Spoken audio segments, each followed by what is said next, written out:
just let some. Okay. And how much things have changed. And but there's something to have like have in your hands. And I think, Kate and I don't know about you guys, but we were in graduate school together, so all the work we did was in the dark room. And so when you spend like hours in the dark room, you get a different kind of something happens to that feeling and what you can do and just sitting with something for a long time, because a lot of times, I mean, I know a lot of you are doing a lot of post-production and that kind of fills in, but there's just something that's nice when you can really just handle it and hold it. And I think books are like that too, is that we start with feelings and we just ride them. We let them go. They'll always talk to us and talk from us. But there's something about books that is just so tangible. And Kate is amazing. She and Gare, her husband, they were both in grad school with me. And so they do, she'll talk about her, their they have amazing, amazing books. They help a lot of people create their books. She's a whiz. You have a question, she's the one to ask. I don't know who else would ask something like that, but it's so much fun. And like when we talked about being together and doing the books, and I think it's something to have in your hands. And I think it just gives something, it gives it life. And, it's very interesting. I started going through my old books and I'm like, wow, I made that a long time ago, and it's still alive. And sometimes we don't do that. We make a print, maybe it goes on the wall, but how long does it stay alive? So everybody's going to have different reasons for it. Please, if you have questions, especially technical, ask Kate. And we're looking forward to, I'm the feeling person. So that's where I come in a lot. But I mean, real excited. We have 24 people in the class right now. Not really class, but Kate, why don't you introduce yourself and then we'll go for a minute. Yeah, so I'm Kate Yordall, and books are one of my loves. It's one of the first things I did with photography was start to put images together into the book format. And I've made and published many, many books over the years.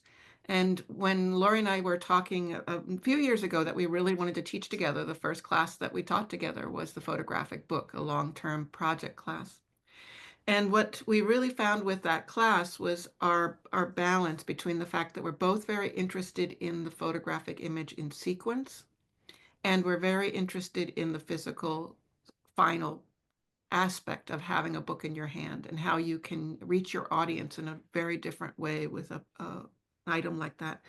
And so then the second class we did together in this last little bit is a accordion book, and that's what we're bringing here to do with all of you at the Southeast Center for Photography. And what the accordion book does is very interesting because it really holds you to sequencing. It can really let you think about sequencing, but also it has opportunities depending on what you want to make for exhibition, for that for the reader to hold it. There's a lot of possibilities in how you can approach the accordion book. So we'll talk about that. I'll give you lists of materials so you could physically make that book.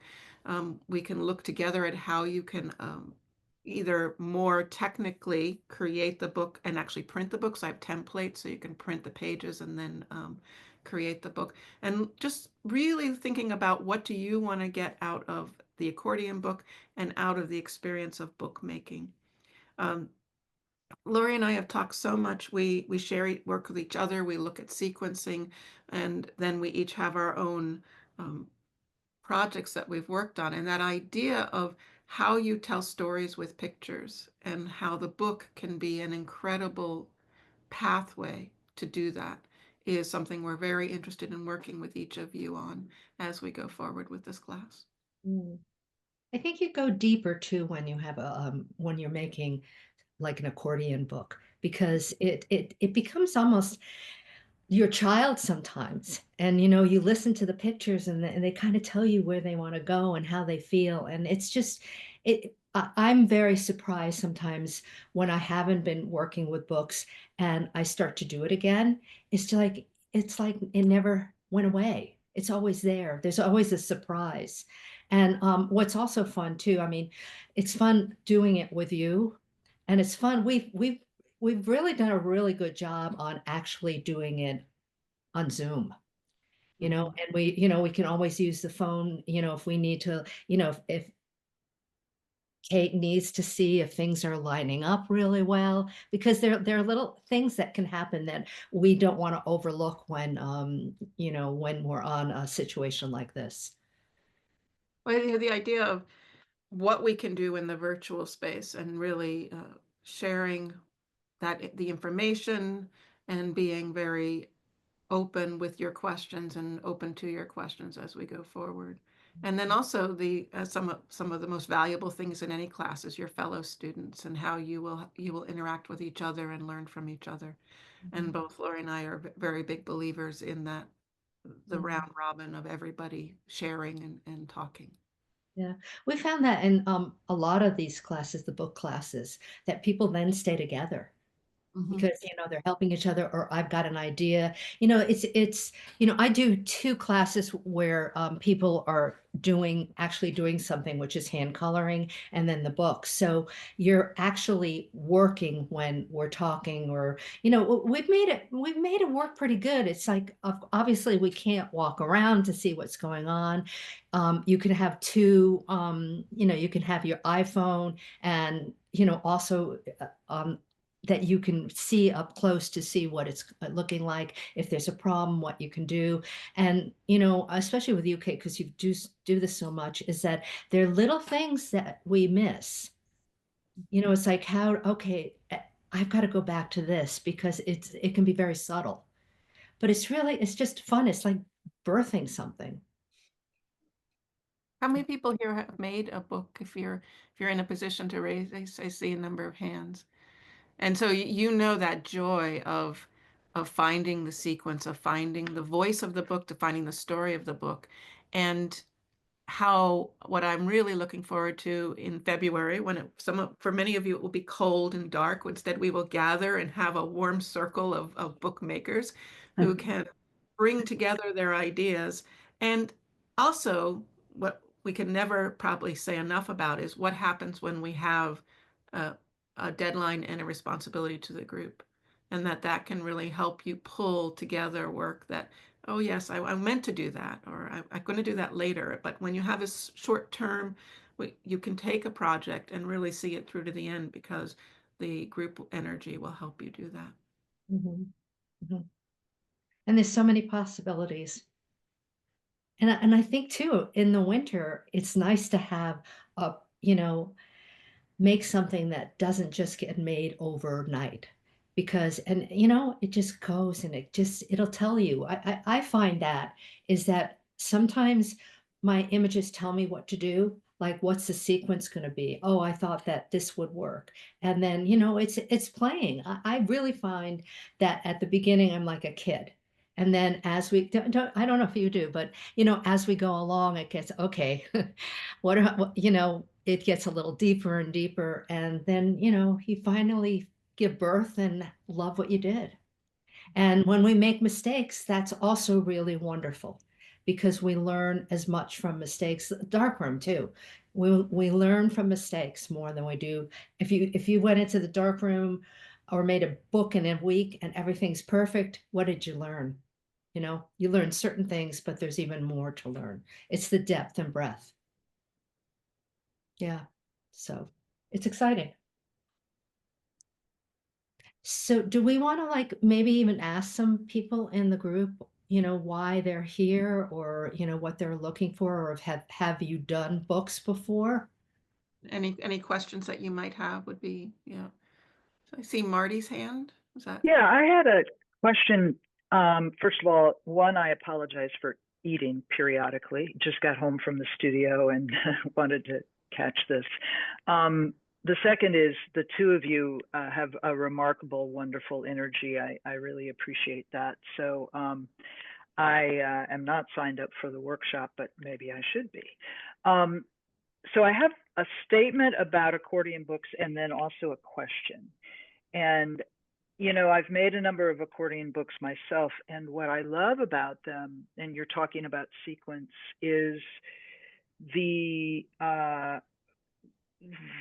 variety of format that you can get. So you can either look at a single page or a double page spread or even a panorama. And I think that the artist can kind of control what the book is saying to the viewer, depending on how they how those images butt up against each other, cross the spread, that sort of thing. So that's really exciting about accordion books, I think. The question I have is, do either of you see the backside of an accordion book as playing any kind of role in your expression of the art, or how does that function, if at all, for you? You know, Marty, your question is so right on, and it's one of the next things I might have actually said is the importance of activating, or the possibility of activating, the backside, so that you could actually have two stories going. I've had students who have done projects with that. I've done some things with that. Or you can, and they can speak to each other to different directions, or it can be an enhancement of what is the front. And this goes back to us really sitting down and talking about what is your goal in the accordion book. If you want to make an accordion book that becomes an exhibition where it could go on the wall and it still has its bookness, but it would be in a gallery that way, then what you put on the backside, you have to think about. You know, if it's not going to be seen, does the book still work as a structure and as a story? That doesn't mean you couldn't do some textures or some other things on the back that would enhance for when it's held in someone's hands. I've seen in certain situations where the book purposely is made to go down the middle of a gallery. And so then both sides are activated with imagery. And so it's still in an exhibition. It's still, that option is still there. Now, for some people, when you think of your story, this story is an intimate story, and you may not want it to be an exhibition. And therefore, the possibility of having the accordion book with strings, so it actually feels more like it has a spine. So you can actually have strings come out of the covers and kind of lock it in. And so the back becomes a pattern, but not actually printed on. Or you could print on both sides and have someone somehow give them the knowledge that once they get through one side, they have to go through the other side to get the full story. So I think there's a lot of possibilities there. And I think the key is, as each of you choose your projects who decide to join us in February, that we have that conversation of like, what is the end? And then let's work our way back to the scale, the number of pages, the activation of front and back, the tactileness, the preciousness, you know, all those things that are part of the book experience. We just got back from Italy. We printed 2 books in Italy. One is The Endless Sphere of Time, and one was Poetry in Motion by Oliver Klink. And so, and I'm just mentioning this because what was so interesting is The Endless Sphere of Time is a square book, and it's not that big, and it's meant to be held in the hand. Poetry in Motion is this coffee table book where it's very large. We had to get special boxes made to ship it. Okay. And each of those had a purpose with the story that was being told in that book. And I think that can be the same with the books that we all make in February. Can you show us any of these as you're talking? I don't have a Poetry in Motion handy, but I can send you information. I do have The Endless Sphere of Time here. And so this was the book that we just printed in Italy, and it's photographs by Gary Yordahl. With all of them are with fisheye, and it uses poetry and images. And you can see that it's one that you would really sit down on your lap and hold, you know, that you'd want to be looking at.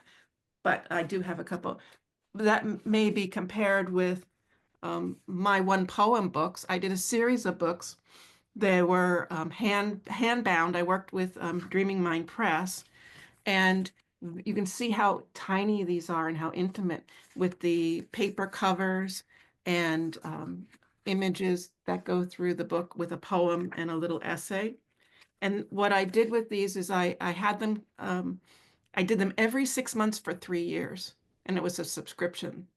And so as people would wait for the next book to come out, and you can see this page with the poem with it.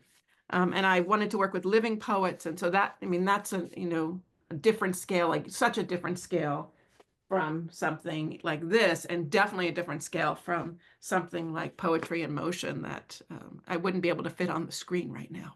Well, you've been talking about accordion books. Isn't that, I guess I thought that you meant a sheet of paper or fabric, not fabric, fiber, that folds and bends like an Yeah, accordion? these aren't accordion books. I mean, so Oh, these are other books that okay. I'm using as examples for scale.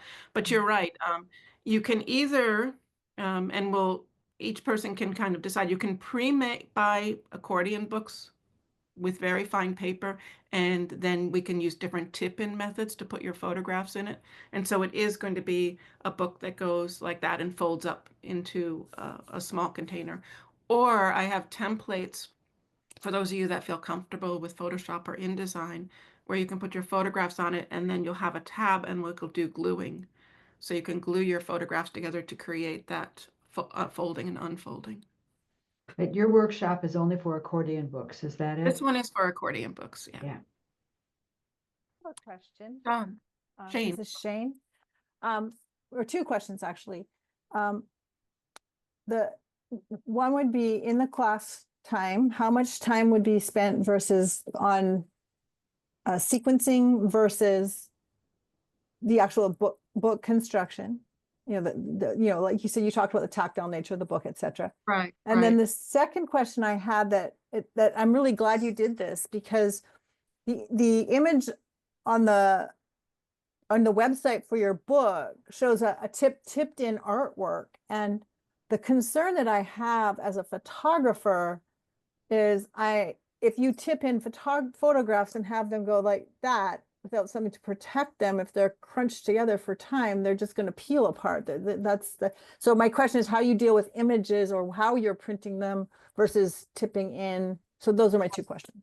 So the book example on the website is actually pigment prints onto a bamboo, so Hanamiel bamboo, which is one of our favorite papers, and they can go face to face. I mean, when you start talking, you might find a problem if you like to use a glossy paper or a more Barita paper, in which case you may choose to have one side be text or blank, and the other, and so then the page could be the protector for that surface that was more fragile, if you decided tipping in was the answer to your photographic questions. The other possibility, and I've done books like this where you glue the papers together and create the book, and you would choose the paper based on the fact that it could withstand being face to face. And we're not talking about textbooks where people are going to be looking at it every day and wearing it out, right? I mean, it's a fine art experience where they will be delicate with it. But we can talk about how durable do you need it to be? And if you need it to be a certain kind of durability, you might choose a matte paper rather than a glossy paper. You might choose a watercolor paper that has where the ink goes more deeply into it. You may decide to spray. There's spray options to protect the surfaces if they're very fragile. And you could also decide to tip in glassine to protect the different pages. And that could also become part of the structure and part of the story of the book. So, I mean, there's lots of possibilities there. And how much time will you, the second part of the question was the time spent discussing format sequencing versus the actual construction of the end result. Lori, I don't know if you have some thoughts about this, but I do think that some of it will depend on the people who who decide to take the class that we'll take temperatures in terms of how deeply people want to go into sequencing and how much they want like the support of actually building the book while we're together. And how much it might be that there'll be certain demonstrations and certain things that people will do in the class. Lori, I'll let you talk. I've been talking too much. No, no, that's not true. Part of it too is like, I kind of think of it in terms of if you were gonna have a wall and you want to put up the pictures, and this is where we do, we've got to figure out what's one, sometimes there's just one image on a page, and then there's a blank space too, because that's breathing room. So I attribute that to, and I think you'll agree, Kate, is that it's very similar to having a show, because there's a sequence or a series, and you guys know the difference between a sequence and a series, I assume. And then you go from there, and it's how do you bring it to life? And I think it is almost, I always find one of the hardest things is what are my images in a sequence or a series, and how do I make them flow?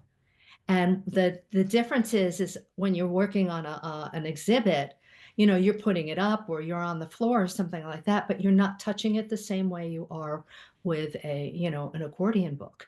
And so, there's a lot of different ways to do that. And it's easy to sometimes ruin something, but we can always fix that. And just to get back to Shane's question about timing, what I would see is that, again, we'll be sensitive to the people in the group and what their balance is. I would think we'd probably spend about half of the time on sequencing and on image selection on the idea, and the other half we'll look at the actual structures and some of whether it's demos on how you might attach it here or organize your book, or that you'll actually be working on your book while you're there to be able to ask questions while you're doing it. So I'm thinking 50-50. It could end up skewed in one direction or another, depending on both the needs and the interests of the students. Thank you very much. Appreciate that. Michael, when you 1 second, Ron. Michael, how many weeks are we doing this class? Was it 6? 6 meetings over 3 weeks. 6 meetings, yes. Over 3 weeks, okay.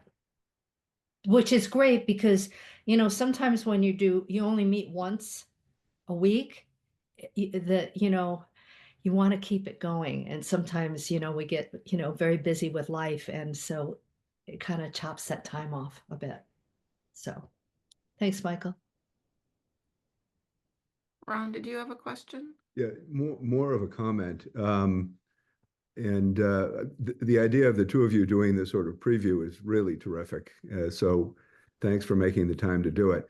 I have had the good fortune over the last 10 years of publishing 4 books, each in a really different approach. One of them was a commercial book published by a commercial publisher for the commercial market. And I had virtually no involvement or engagement in sequencing, even in selection. They had editors and designers, and I was kind of along for the ride.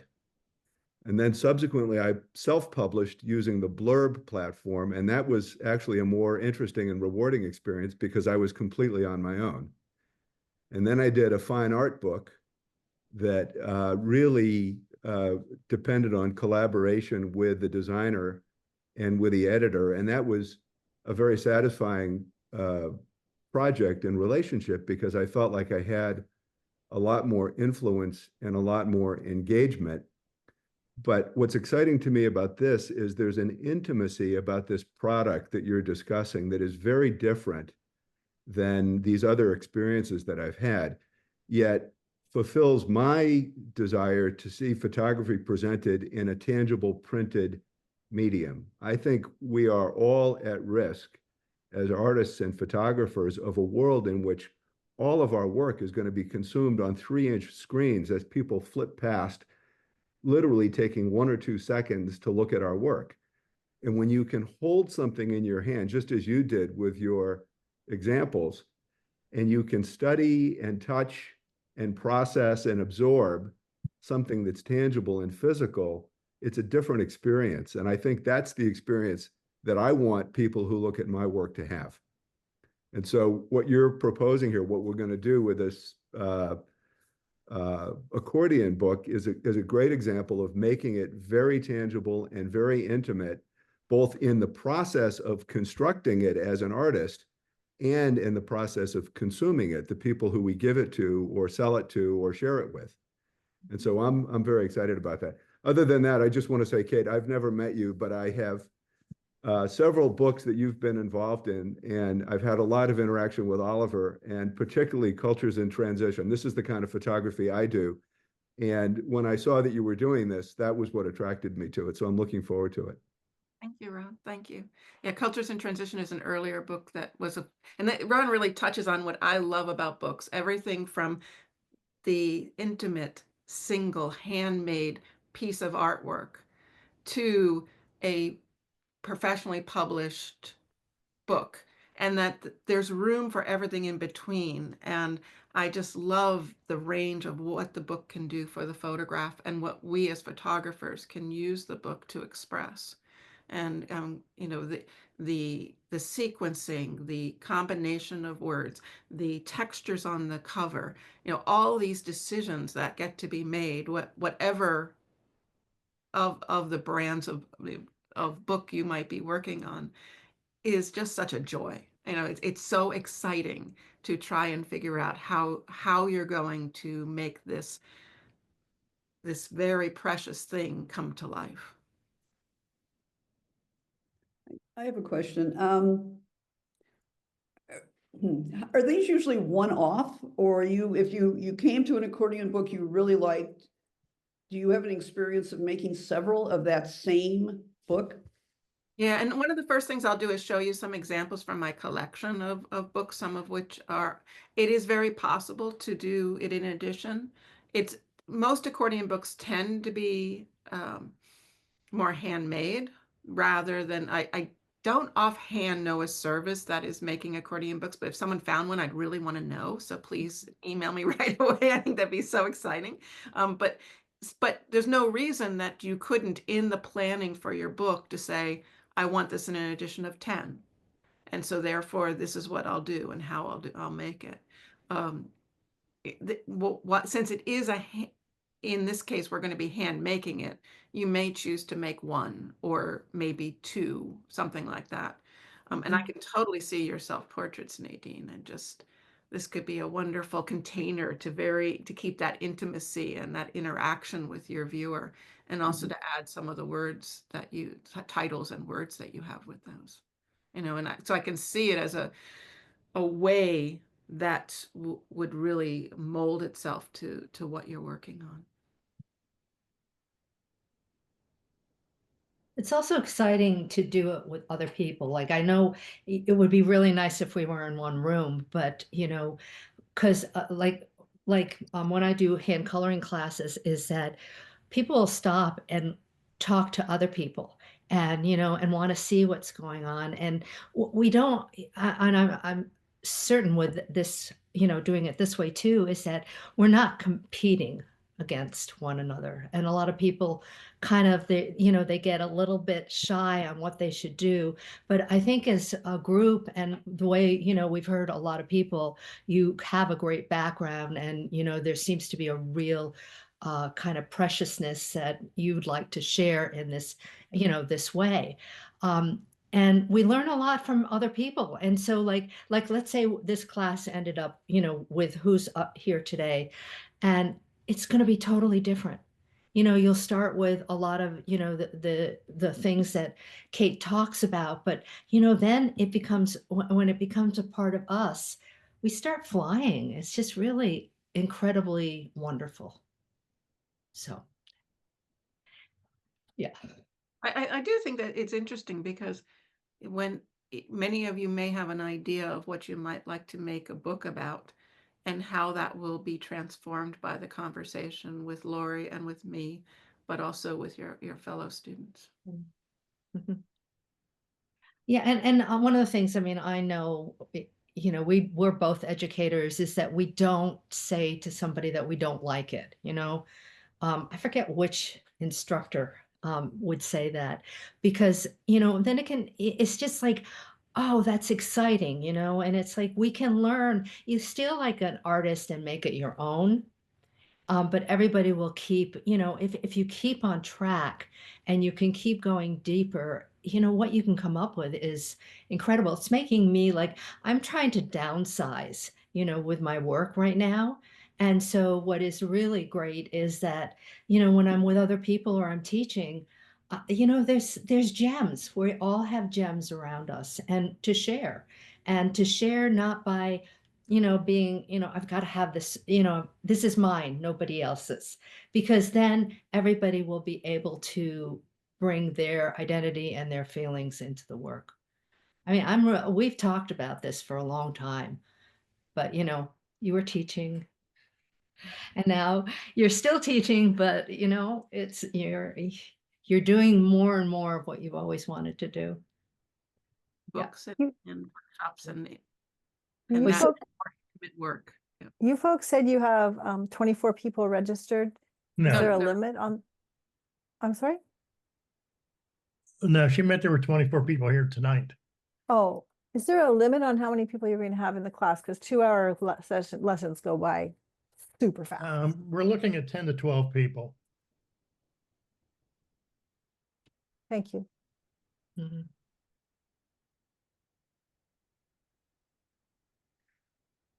So does anyone else have something, has anybody tried doing this before and have had, you know, hiccups or, you know, wonderful experiences? Or what's bringing you to want to do a project like this? Well, I'm in this because I'm curious Mhm. about possibilities. I published 6 books and contributed to a couple others. They're all blurb books, so I don't. I'm not trying to promote them other than for friends and family, things like that. And 3 of them are on. I've traveled to Venice quite a bit, and so 3 of them are on Venice, and other ones are things like horses in the Midwest and that kind of thing. So these are all one-offs. Sometimes I'll, you know, some of them I've made 2 or 3 copies for friends, that type of thing. So I'm wondering, what size edition maybe, or number of books of any particular type? I mean, have you done like printed 20 of them or printed 100 of them or that kind of thing? You know, yeah, go ahead, Kate. Okay, you start, Lori. I'll go next. I just find that this is very personal. Uh-huh. Because and then, you know, you may come in and say, I want to make 10, and then you make one and you say, you know, whether it's precious or whatever, this is it. Because then there's more, I don't know how to say this, but there's more love or something that comes out of a smaller, you know, smaller amounts of images that we're working with or things that we're trying to make. So I think it's more something that you just keep open to. And then when, you know, you may say, okay, I'm going to do this. I have everything lined out. And then you start doing it and you start realizing, and I don't need to make 10. You know, so it depends on what you're, you know, why you're doing this, how it feels, and what are your options. Well, that's kind of the way I feel too. You know, I'm really not interested in making, you know, 30 Mhm. books or whatever. They're just for myself and my family and some friends and things like that. And I find blurb is pretty easy to use, you know, so you don't have to go to a specialized, you know, printer or whatever, you know, bookmaker. So anyway, thanks. And I Now, think I, to is oh. as you begin your planning, to, just as Lori said, you know, think about it. If you want to make 10, you might make something different than if you know you're going to make one of a kind. And we'll have that conversation right in the beginning of why you might choose one or the other. And I think within the 6-week class, it's going to go really fast. You may, you know, but it may be possible that you could make the pieces and then do the binding after, you know, finish the binding after the class. Mhm. Kate, I just Okay. put a link to Oh, a mass-produced accordion book from Dats Press out of Korea of a very well-known local photographer, Wayne Levin.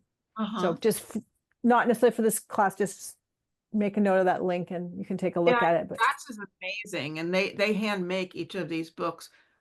And this is a book there, but you couldn't take your book and, well, some of you I could. suppose you could if you were Some of you could. Some of you famous could enough go and to rich that. enough. Right. And have them help you make your book. Yeah, but I thought you were looking, yeah, that's just a publisher. That's a really good link. Thank you so much, Shane. And Can you- is that the Wayne Levin who does underwater photography from Hawaii? Yes, I'm in Hawaii. Oh, okay. how I Well, know the I book. lived I've there seen for the years, book. so that's how I knew him. It's a Okay. beautiful book. It's a really beautiful book. You know, and all this, there's some of this is in the chat room, which we really appreciate you guys putting it up, so that you can take it home and, you know, remember. And it's really, I mean, like, let's say arbitrarily that we all decide to do a class like this. And what I love is like how different everybody is. And I think that that's something when you're doing one of a kind, first of all, it gets to be more personal. And then it's also something that you can learn from other people. And, you know, I never have not taught, you know, I've never, you know, even before I was teaching a lot. If somebody wants to know how we do something or how I do something, it's fine. I want to help them. And there may be something that we learn too. So it's really special.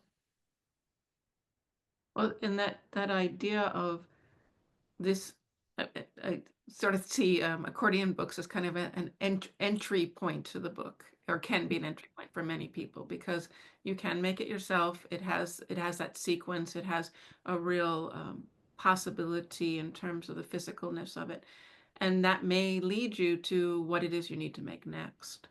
And that those skills will transfer to whether it's a print on demand book, someplace like Blurb, or I've used Bookmobile for some books that they're amazing to work with, or something like that, or whatever. That there's such a range out there of what you could do next, and I love knowing that this could be your first step in that journey. Yeah. I think it's Oh, sorry. I have a question. What would you like participants to come prepared with? What do you need to come prepared with to be ready for these classes?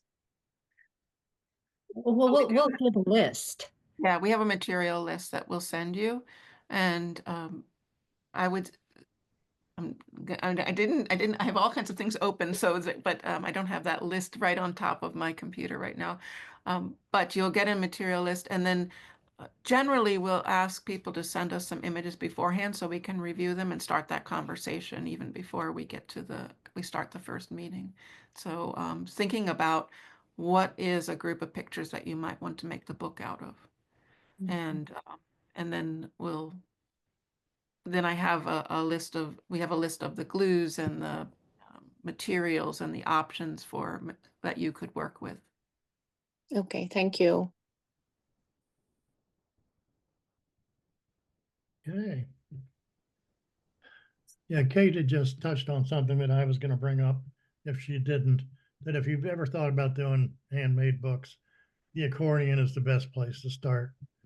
Because what you physically learn with the accordion, you can use with virtually every other kind of book that you can imagine going forward. And you're not having to deal with stitching and all that fun stuff, which is fun, but not to start with. It has an immediacy that I think can be for really for those of you that are very experienced, it can be almost like a sweet at the end of a meal. And for those of you that are new to this, it really can give you an entryway that is very, very comfortable and friendly. Mhm.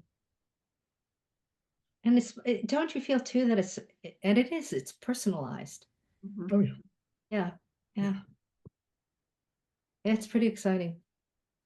I have a real quick question on accordion books because I've only seen a couple of them. When you're making it, do you you have the accordion paper and then you put the images on the paper, or how does the process go? We'll talk about both possibilities. So Okay. there are a number of really beautiful accordion books. Hahnemühle makes some. There's some other companies that make pre-made books. And so the main thing we would talk about with those is that you would print the pictures and attach them. So you Like you see on the site, I printed those pictures and then I made that accordion physically myself, which I can also share. But there's also the possibility that you would print the pictures and attach them, and so the actual photo paper would become the accordion rather than rather than tipping them onto another paper.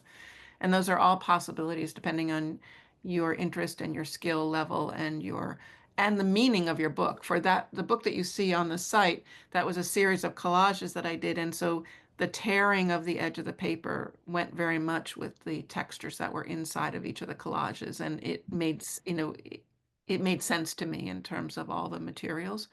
For other books I've done, I've wanted to print them and have them be more, the structure of the book would be the images. They are the building blocks in a different way rather than something that's tipped into the book.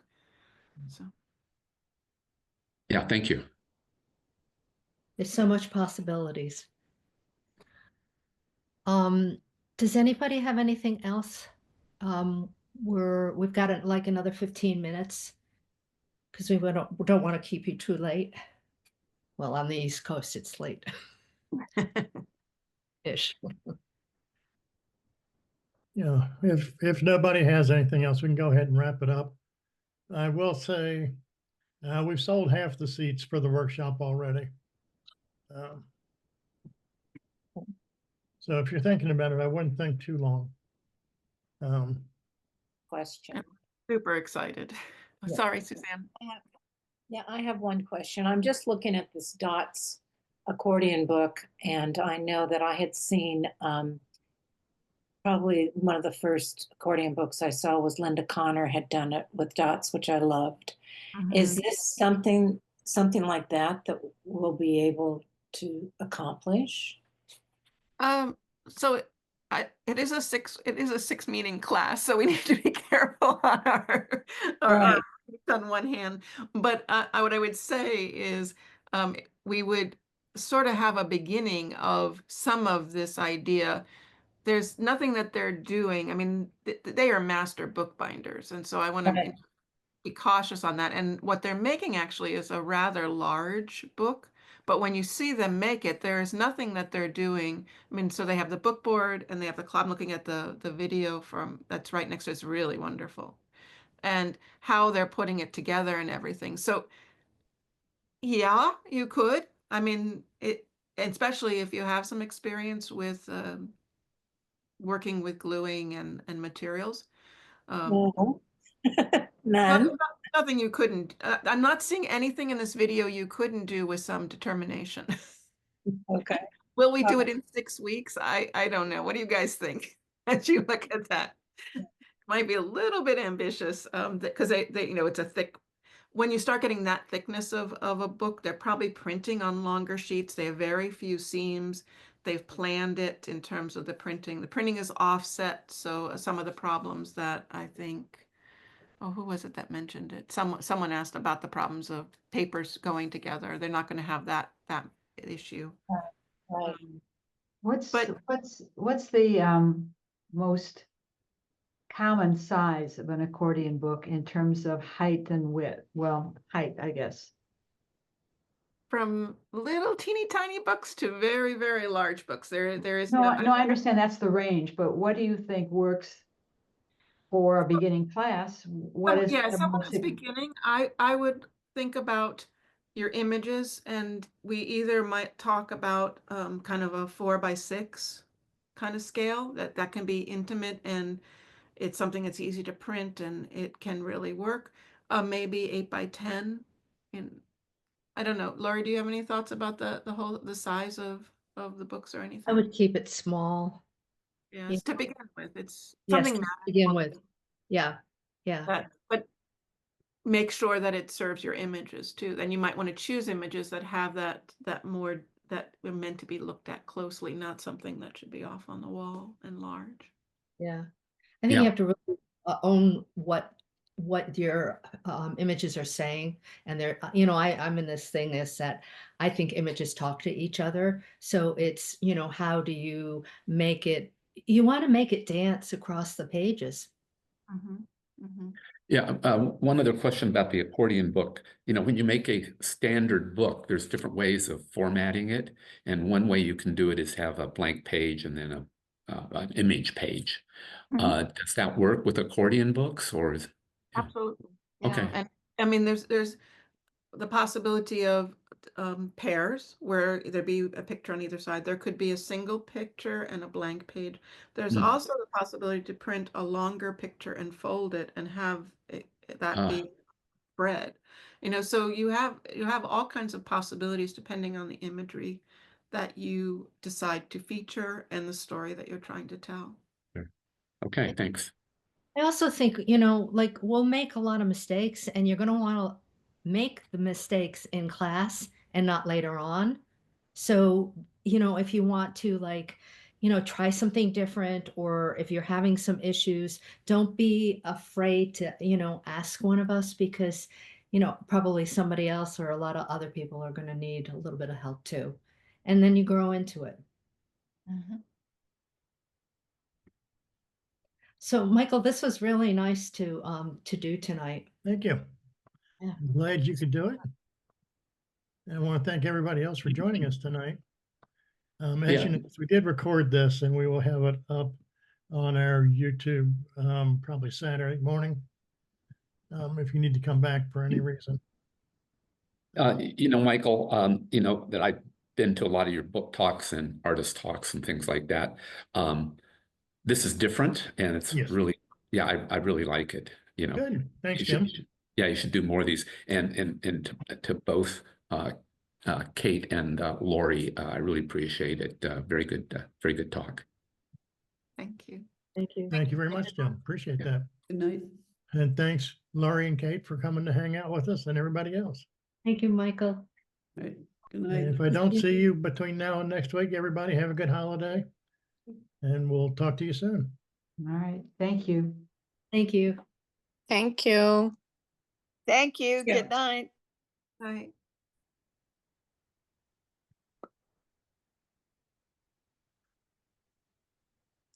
I'm excited. We're still here with you.